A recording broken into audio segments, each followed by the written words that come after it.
Hello, my name is John, KC1VMZ, and in today's video we are going to talk about emergency communications with APRS using a new application called NetCentral.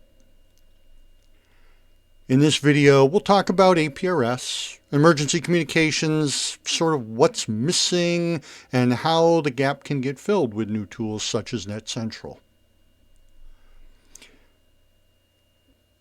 APRS, Automated Packet Reporting Service.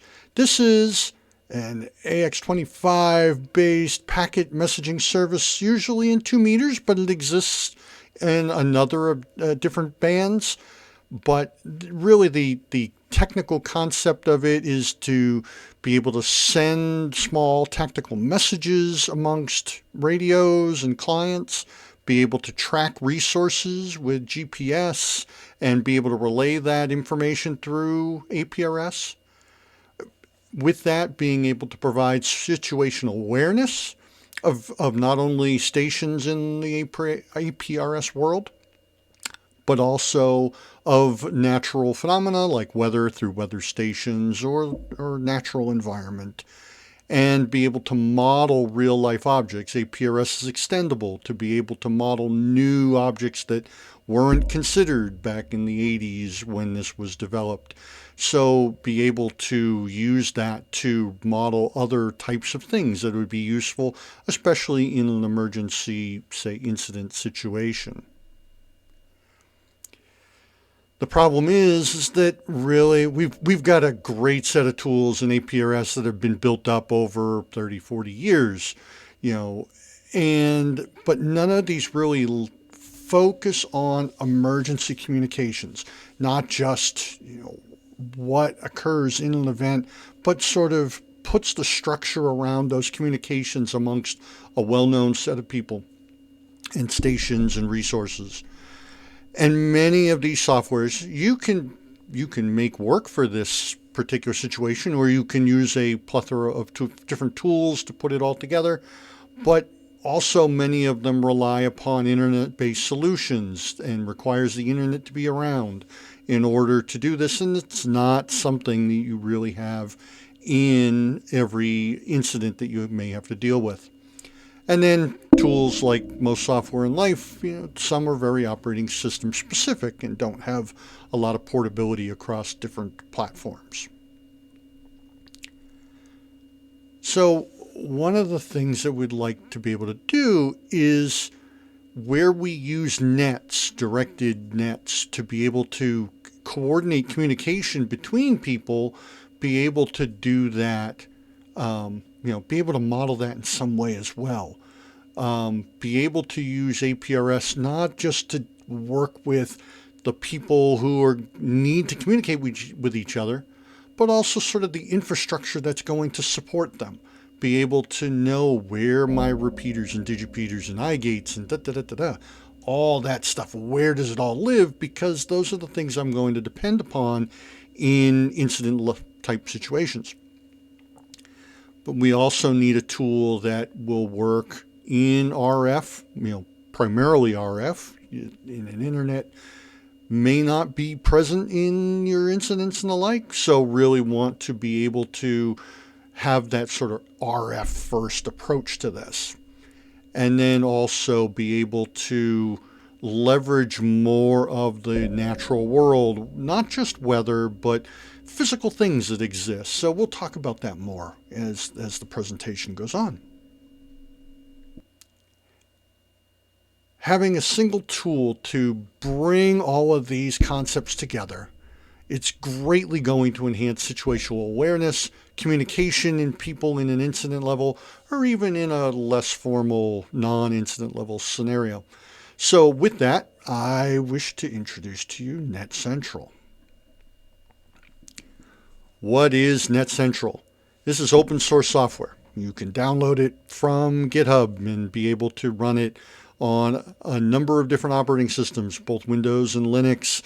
Runs great on a little Raspberry Pi I have up there in the corner. So it is a portable application and uses tools that are common for your environment, using a web-based browser, so get away from those UI specifics of a platform.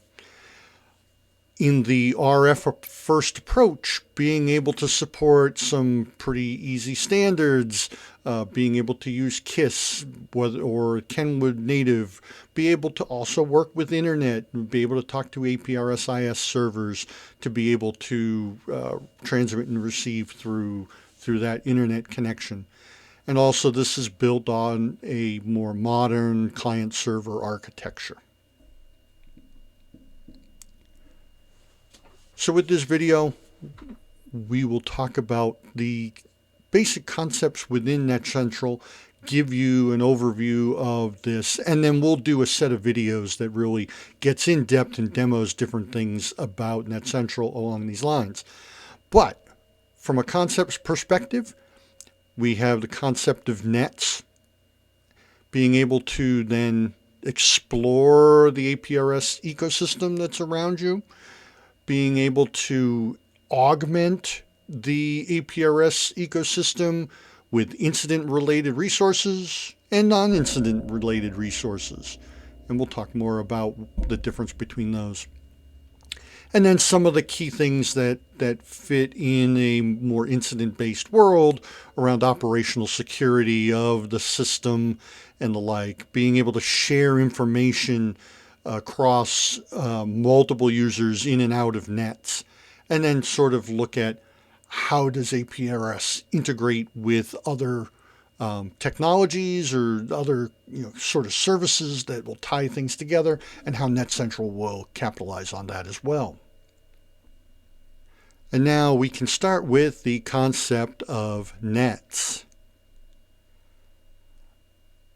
A net is simply a collection of operators gathered for a specific purpose. In the voice world, you're used to these things, whether it's just a RAG2 net or it's an APRS-based net. There's some similarities between all of these.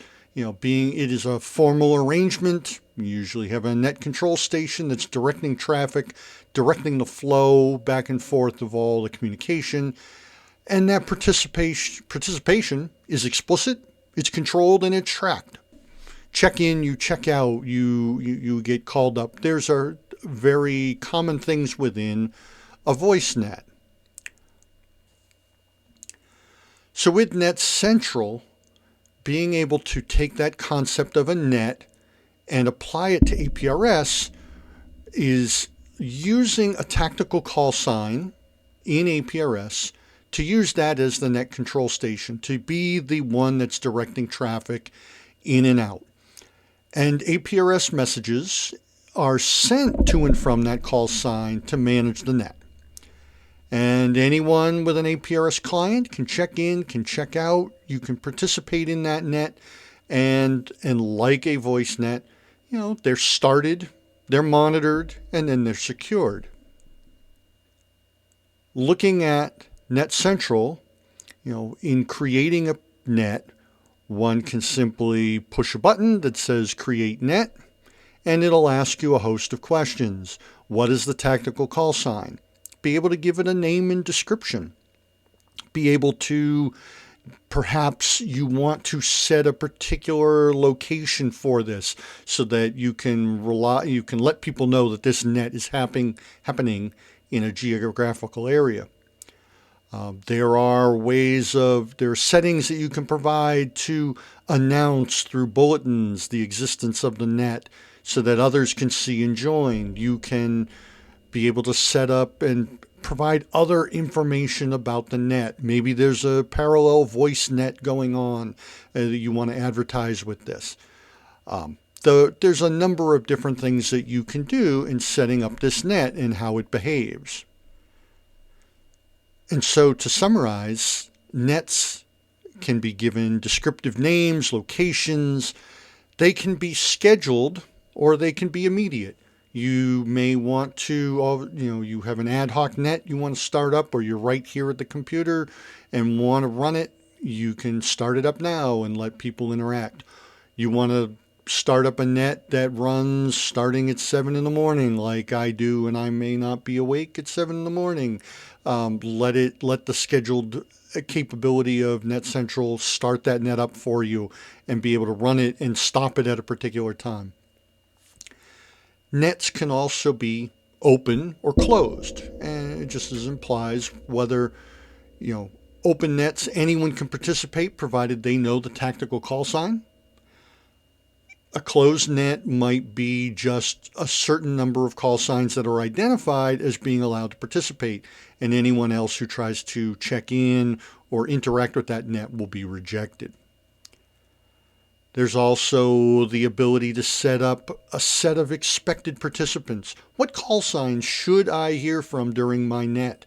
And be able to track whether they've been and gone or not.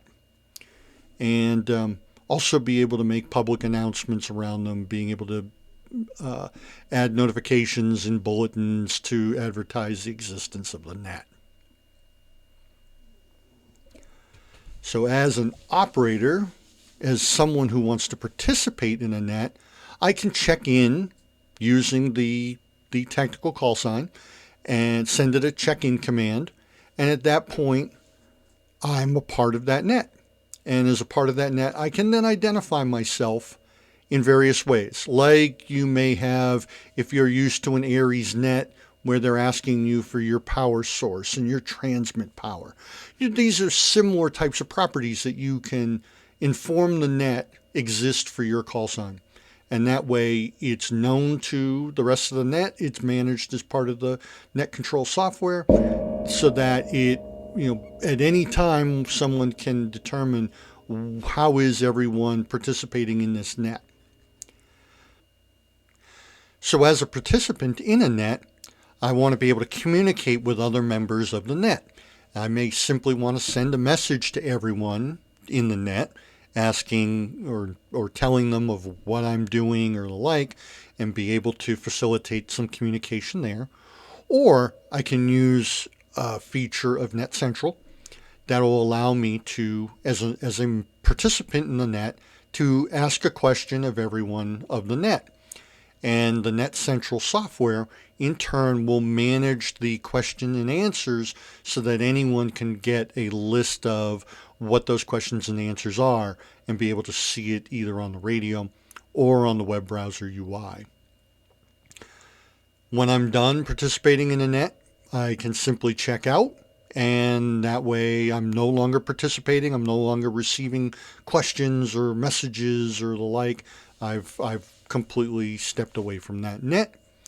And all of this can be done with very radio-friendly commands.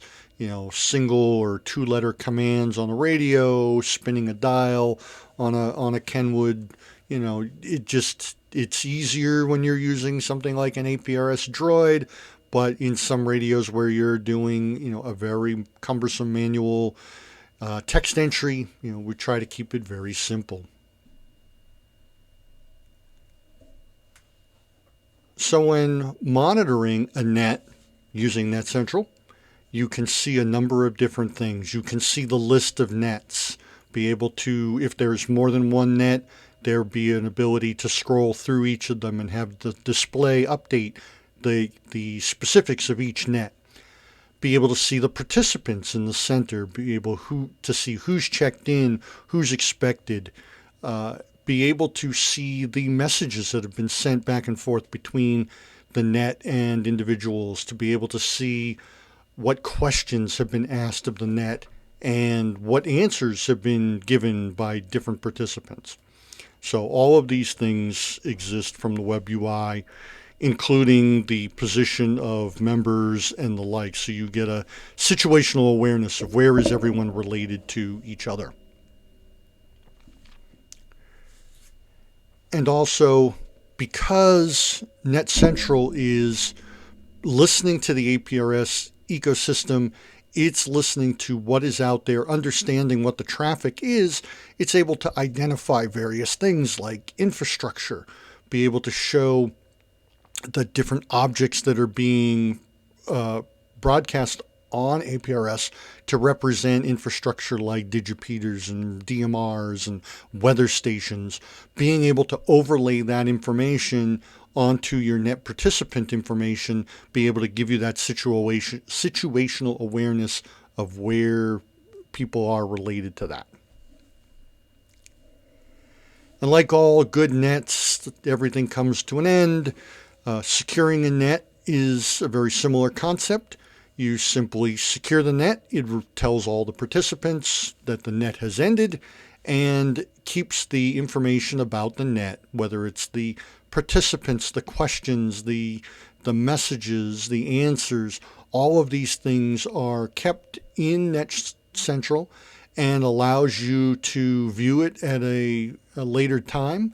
You can generate the ICS 309 reports easily, create PDFs representing that. If you have APRS teams that would like it in that format, there are different ways that you can get a kind of a report at the end, get reports on your questions and answers and messages so that you can send that out to people outside of the Net Central environment. So we touched upon this a little bit with the monitoring of the net and the infrastructure. Let's take a look at what Net Central will provide relative to the APRS ecosystem. It will, because it's passively listening on the national frequency or really any source that you give it. It is agnostic to what the radio is listening to, as long as it's hearing APRS and being able to give you back information. It doesn't care whether it's getting it from IS, FireNet, RF, non-national frequency. That's completely up to the data source. But when that data comes in and is interpreted, it's able to determine whether things are weather stations or objects or call signs or just digipeters, or there's probably a dozen or more different categories of objects that you can filter on and be able to show their relationship to the rest of the net and the rest of your resources. And now we'll look at the next concept in Net Central around incident-related resources or objects that could be used to represent various aspects of incidents that are managed. So when we talk about incident-related resources, if you are using Net Central in a true incident world, there are different types of resources that you have, such as shelters, emergency operations centers, and medical facilities, and others that really are a part of the incident and things you want to be able to monitor in real time through APRS. So Net Central will create APRS objects to represent those types of things so that you have not only location and status, but a rich set of data that can go with it specific to that type of resource. So as an example, shelters, right now you may want to keep track of the number of beds that are available, be able to keep track of population censuses or food, materiel, things that you might see in a WinLink Red Cross form. There's a basic set of information that represents these various resources. An EOC, you could list out contact information for an incident commander. For medical facilities, you could keep track of available beds or total number of beds, what sorts of services. So information that's very specific to these types of incident level resources.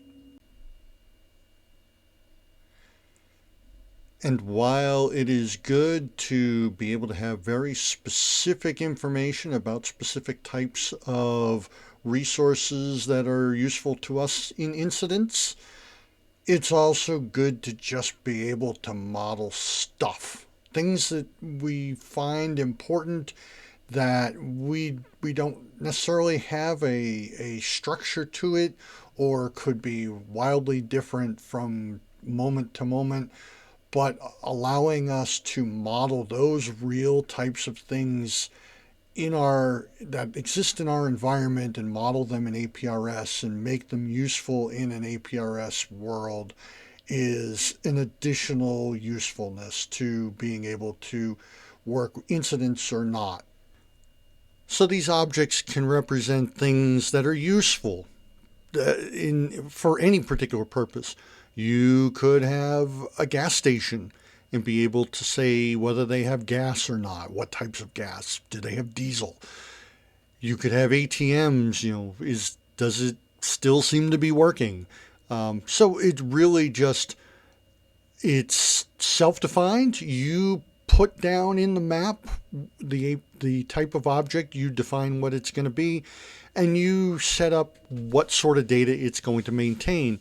And it really just takes a generic set of token value pairs. You can say foo equals bar, and that way other people can interrogate those objects to get that information, and certain parts of that information will get broadcast into the APRS ecosystem so that people will see it by default.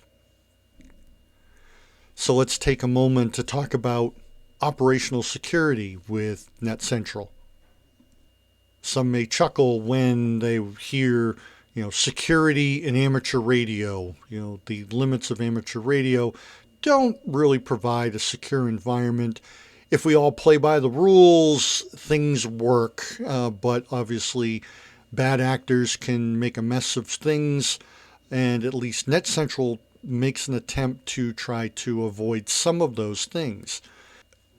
Incident and non-incident related objects that spoke about a moment ago, these have, while it retains information about those objects and can be set from radios or any APRS client, to avoid just anyone coming along and knowing how to update it and make changes, there's some practical security measures that are put in place to be able to look at what call sign is being used, what their location is, and you can protect the setting of information to prevent people without the proper call signs, or if there's a geofence that you want to put in place where someone, if I'm representing an EOC, maybe I only want people within 50 feet of that geocentered EOC to be able to set the information about that object. So there are some basic things, provided that people don't spoof call signs, don't spoof their GPS locations, things of that nature. Obviously, we live in a fairly insecure world, but these are measures that allow us to give some level of security. And of course, because all this information is shared and is seen in NetCentral, and you're constantly in the duty cycle of repeating information on a regular basis, you do have the opportunity to go refresh what everyone knows about these objects if someone came in and tried to spoof it. And if you happen to be using the web interface to host NetCentral and to create nets and the like, that whole web-based application does have a registration process locally. You have to register yourself and be assigned a user level. It'll automatically assign you a user level role that really just gives you a read-only view of the world. The initial installation sets up the initial installer as a system administrator that can do everything and anything, and that person can then assign additional roles to anyone who registers. So you can have a few tiers of capabilities and roles and responsibilities and protect people from, once they have access, for doing damage that they shouldn't. So let's briefly talk about the information sharing concepts that NetCentral brings to the table.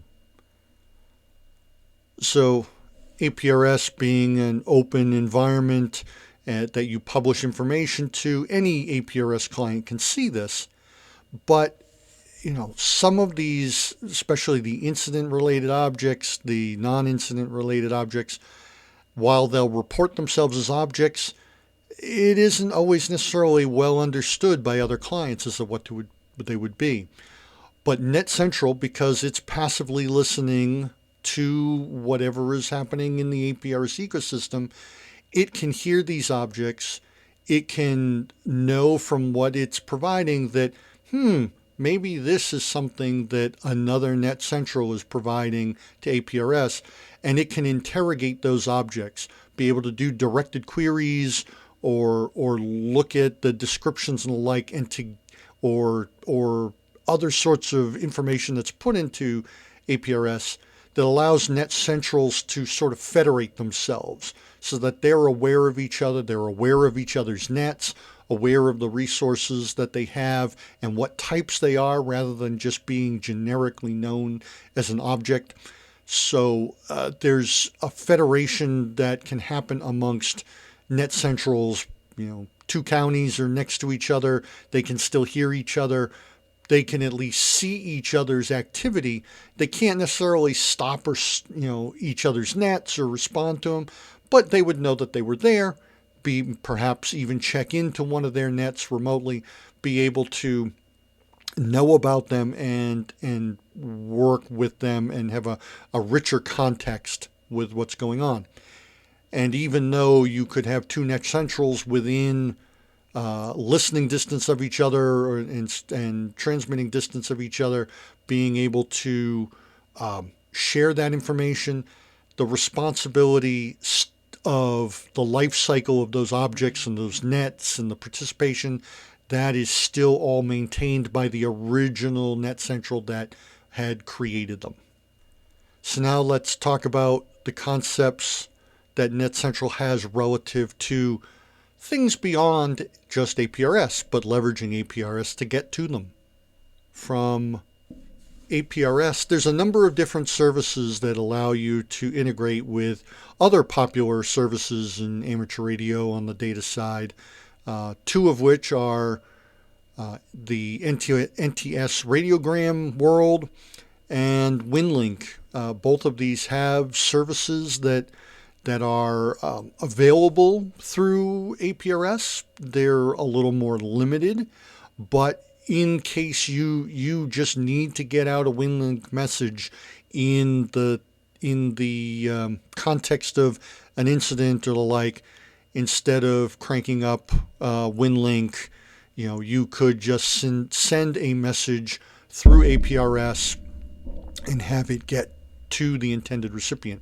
Same with NTS. There's an NTS gateway where you can fashion up a radiogram and be able to send that through the NTS system through that gateway. There's also, if you're aware of the Whois service that exists, this is Whois, or Who15, is a call sign that will respond, and if you ask for a call sign, it'll give you back the operator's information, their license information, location, the like, based on the licensing of what that service can understand, U.S. and other countries. So being able to talk to who, or to even just listen to anyone else who has asked that question, being able to passively understand what is being requested from who and have it reflected within Net Central and available to anyone in the web UI. So in conclusion, APRS today has a fairly mature, rich set of tools, whether Windows, Linux based, Android, iPhone based. They all do different things relative to APRS and communication, the like, and they can be adapted for these types of situations.